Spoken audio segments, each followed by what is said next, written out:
Okay, let's continue the reading of Deuteronomy chapter 25 to chapter 30. I'm going to continue from Deuteronomy chapter 28, verse 42, right here. Let's continue. The cricket shall possess all your trees and the fruit of your ground.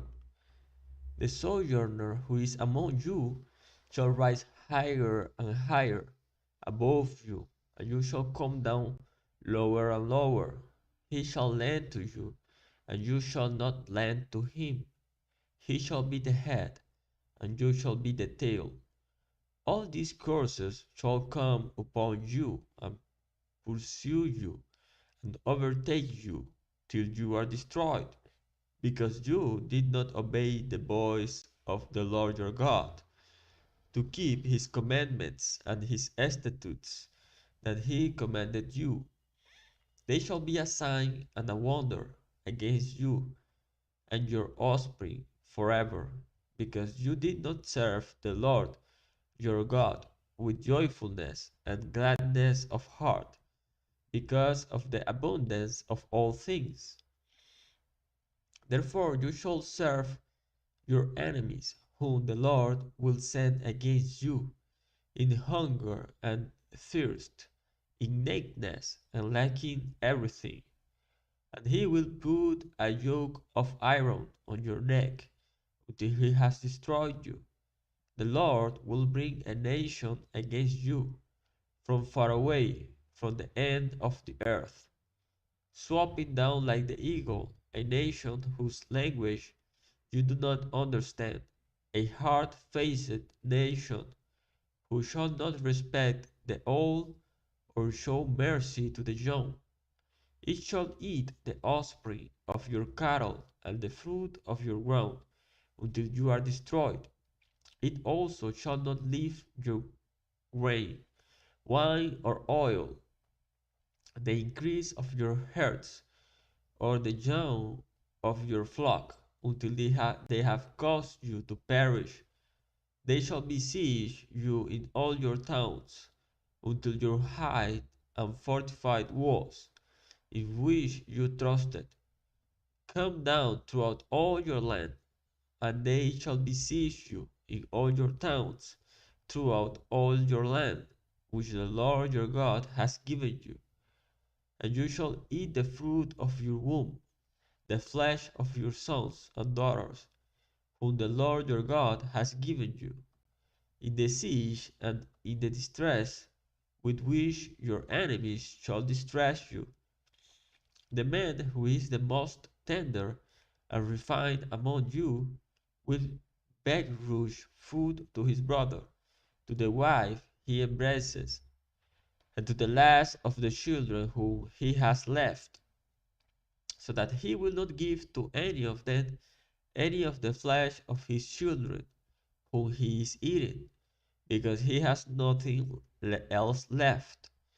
In the siege and in the distress with which your enemy shall distress you in all your towns, the most tender and refined woman among you, who would not venture to set the sole of her foot on the ground, because she is so delicate and tender, will beg refuge to the husband she embraces, to her son and to her daughter.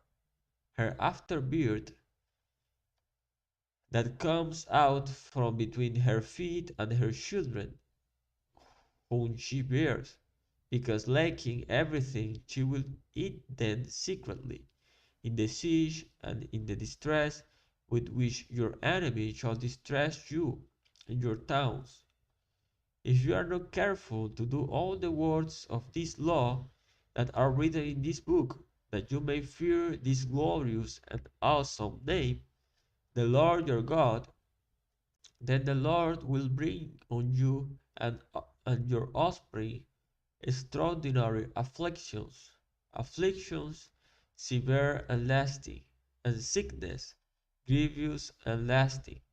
And he will bring up will bring upon you again all the diseases of Egypt, of which you were afraid, and they shall cling to you, every sickness also and every affliction that is not recorded in the book of this law. The Lord will bring upon you until you are destroyed, whereas you were as numerous as the stars of heaven. You shall be left few in number, because you did not obey the voice of the Lord your God. And as the Lord took delight in doing you good and multiplying you, so the Lord will take delight in bringing ruin upon you and destroying you. And you shall be plucked off the land that you are entering to take possession of it. And the Lord will scatter you among all peoples, from one end of the earth to the other, and there you shall serve other gods of wood and stone, which neither you nor your fathers have known. And among these nations you shall find no respite, and there shall be no resting place for the sole of your foot. But the Lord will give you there a trembling heart, and failing eyes, and a languishing soul. Your life shall hang in doubt before you. Night and day you shall be in dread, and have no assurance of your life. In the morning you shall say, if only it were evening, and at evening you shall say, if only it were morning, because of the dread that your heart shall feel, and the sights that your eyes shall see. And the Lord will bring you back in ships to Egypt, a journey that I promised that you should never make again. And there you shall offer yourselves for sale to your enemies as male and female slaves, but there will be no buyer.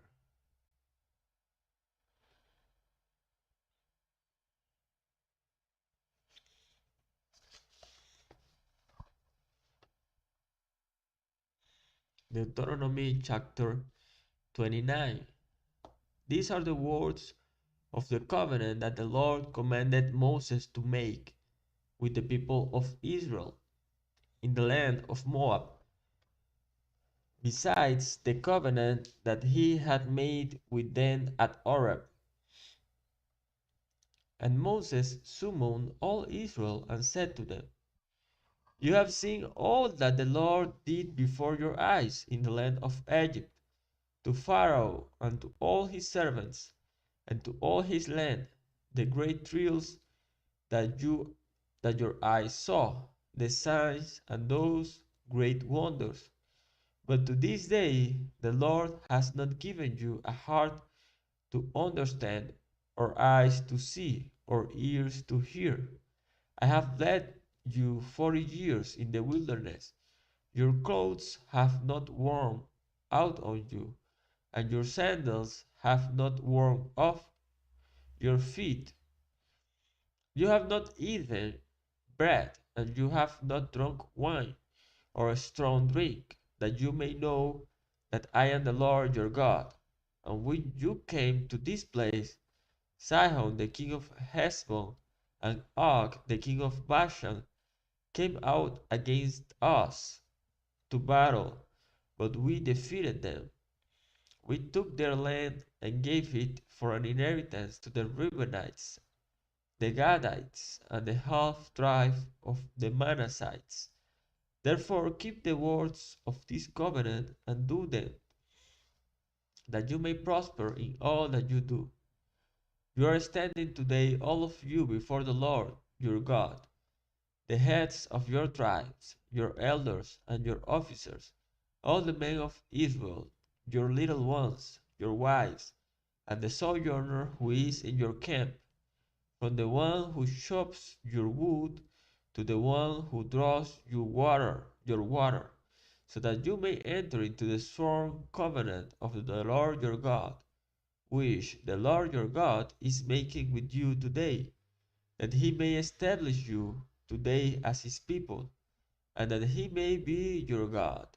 as he promised you, and as he swore to your fathers, to Abraham, to Isaac, and to Jacob.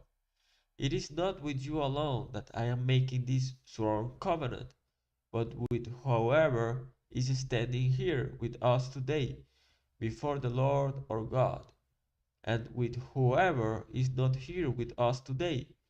You know how we lived in the land of Egypt, and how we came through the midst of the nations through which you passed, and you have seen their detestable things, their idols of wood and stone, of silver and gold, which were among them.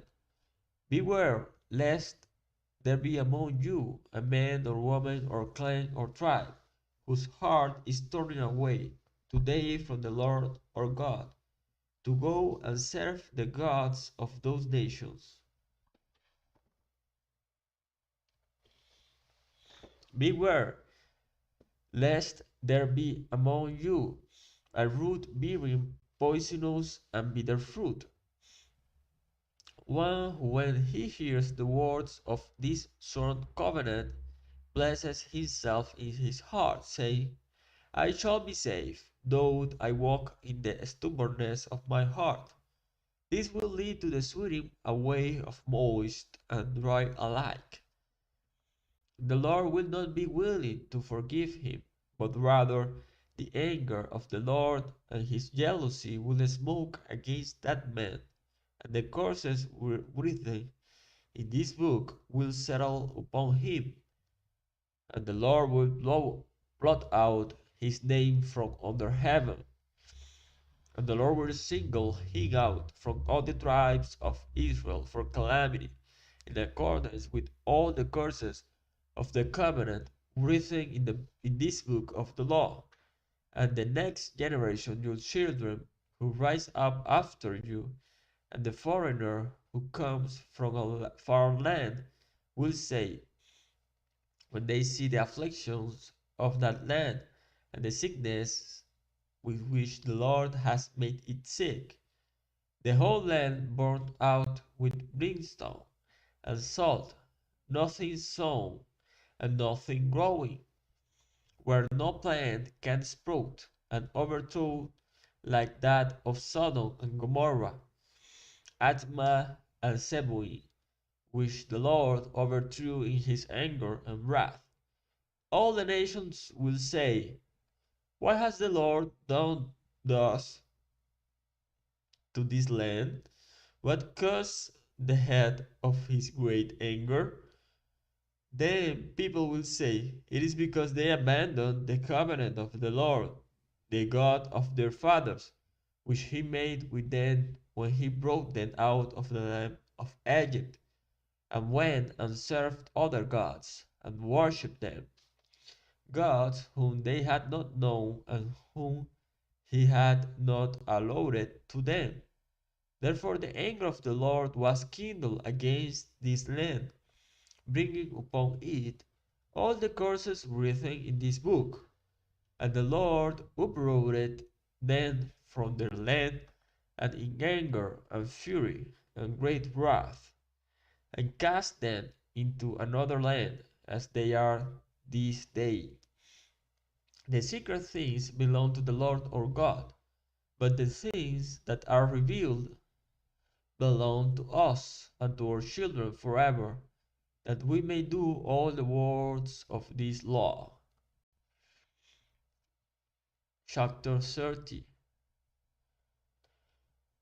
And when all these things come upon you, the blessing and the curse which I have set before you, and you call them to mind among all the nations where the Lord your God has driven you, and return to the Lord your God, you and your children, and obey his voice in all that I command you today, with all your heart and with all your soul, then the Lord your God will restore your fortunes and have mercy on you, and he will gather you again from all the peoples where the Lord your God has scattered you.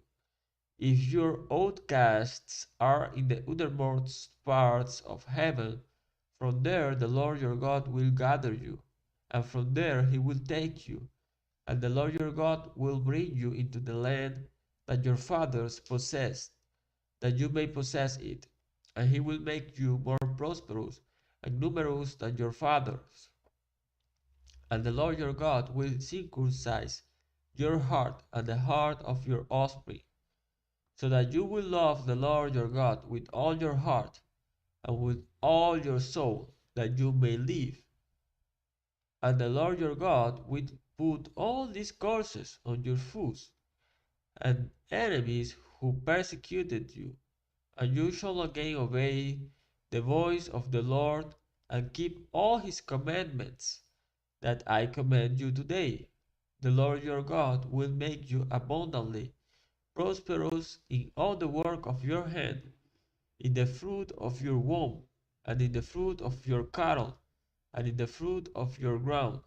For the Lord will make again take delight in prospering you, as he took delight in your fathers, when you obey the voice of the Lord your God to keep his commandments and his statutes that are written in this book of the law.